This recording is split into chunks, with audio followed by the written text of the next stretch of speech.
Hello, everyone. I'm Benny Bungle. Today is the most successful day of my life. Sounds fancy, right? But actually, that success was from yesterday, and it made me want to jump off the office building. From the second floor, though, because if it were the fifth. I wouldn't be here to tell you this story. This morning, I walked into the kitchen and looked at the fridge.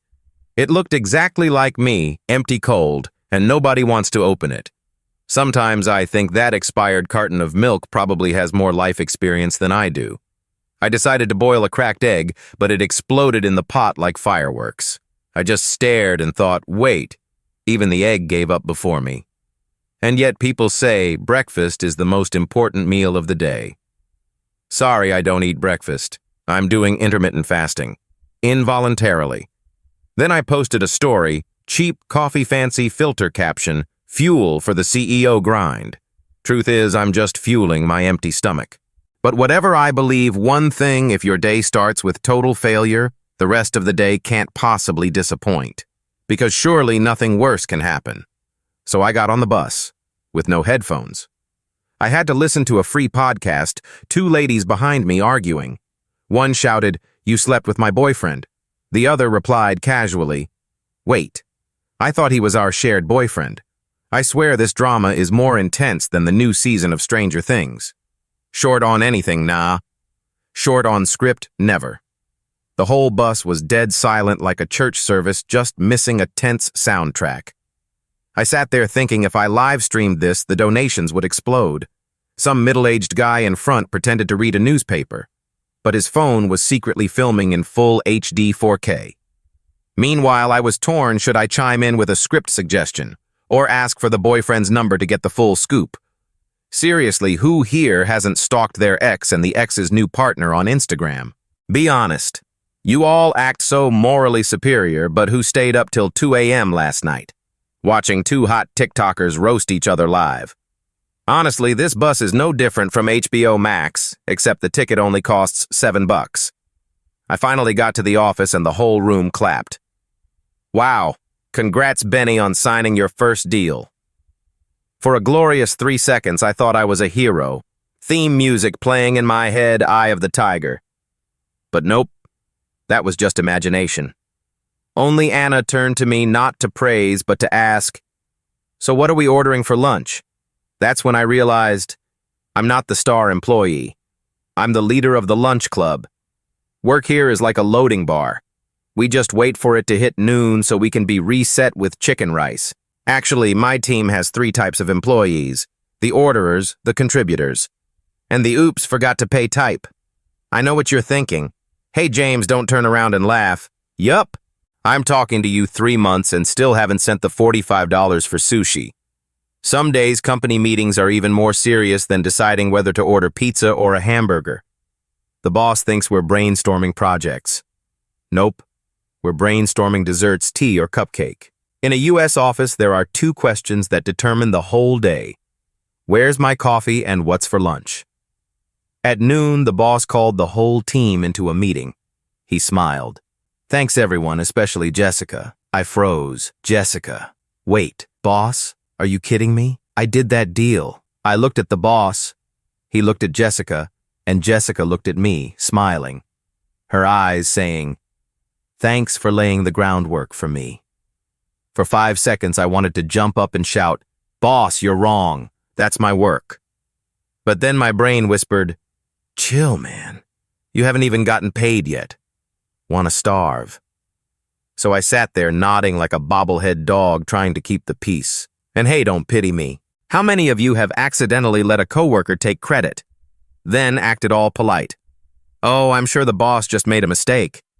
I'm too shy to say anything. Meanwhile, inside my head, I'm dancing, "Yes, vitamin bonus is mine." And the funniest part, the boss knows. Trust me, every boss knows. They just choose to believe the better actor. Me, I'm not good at acting. I'm good at watching. That's why the company calls me the observation expert. And my mom, she just calls me the coward. I suddenly realized maybe Jessica is the author of that office romance story I discovered yesterday. Yep, she's the boss's girlfriend. Later that afternoon, the boss patted me on the shoulder, smiling like a grandpa. "Benny, I know you did that deal. Hope flickered in my chest. Finally, some justice. Then he added, but Jessica needed a boost, so I credited her. I froze boost. Jessica sat across from me, flashing that fake Miss Universe smile, nodding and glancing at me like thanks, loser. That nod was like an official stamp. Yep, I took your credit, so what? The boss concluded. And you go grab coffee. I thought, the ultimate recognition of skill is turning an employee into a coffee delivery guy. So I grabbed the coffee, hid in the bathroom, sipping and consoling myself. Today, the most successful day of my life. Then I sighed the classic damn office life. And at that exact moment, blap. Chair squeak or stomach grumble, I wasn't sure. But everyone outside heard it loud and clear, pfft. And Jessica, I swear, screamed the loudest, "Oh my God, Benny, so professional." The coworkers literally snorted with laughter. My only success today turning the whole team into an audience for my comedy show. I got home and barely caught my breath when the neighbor lady came. Barreling out like the HR from the office next door, updating my life KPIs faster than my boss ever could. She immediately snapped, "Late again, huh?" Oh my God. I swear she must have GPS tracked my butt. Before I could even argue, she shoved a trash bag into my hands. Figuratively speaking, let's just say. I spent the whole day at work, and now I've been promoted to manager of garbage logistics. I thought, this is peak career achievement company, ships, coffee, home life, ships, garbage.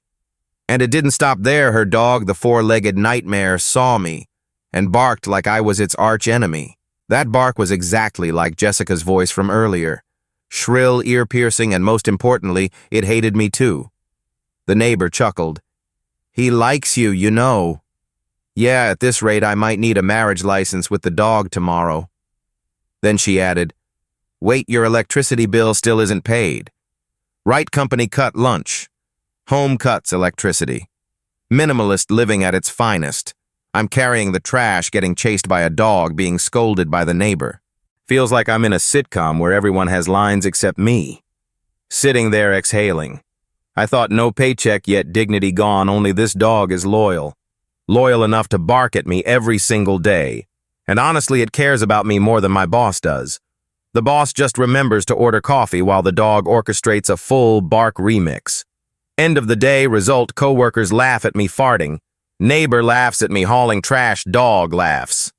Oh, I mean barks. And me, I'm still Benny Bungle, the legendary survivor of every tiny humiliation life throws at me. Finally escaped the neighbor-dog trash combo. I opened my front door and felt like I'd just walked into a 5-star resort. Only without any stars. I threw down my bag, kicked off my shoes, and collapsed like an iPhone with 2% battery. Dinner. Oh, more accurately, a bowl of instant noodles. Because besides noodles, there's just noodles. Me and noodles are closer than HR and a looming deadline. While scrubbing, I often talk to the shower like it's my best friend. I whisper, "Hey, tomorrow, I'll change my life. I'll be a CEO. I'll live purposefully." The water flows gurgling as if mocking me. Yeah, sure, you keep saying that. Peak absurdity. One day after a shower, I realized I forgot my towel. So I had to run outside, protected only by hope. And of course, the neighbor chose that exact moment to stroll past my window. I swear she looked at me like future CEO, huh? And you're a mess, kid. But whatever, after each accidental exposure, I believe more that tomorrow will be different. Tomorrow I'll be composed. Whether I actually manage it, we'll see tomorrow. Heh. But the truth is, right after my motivational speech, I curled up in my blanket, hugged my pillow, turned on Netflix, and slept like an unemployed child. And you know what? Tomorrow I'll wake up late again, fuel myself with coffee instead of blood, and vow that next time will definitely be different. The CEO is still loading.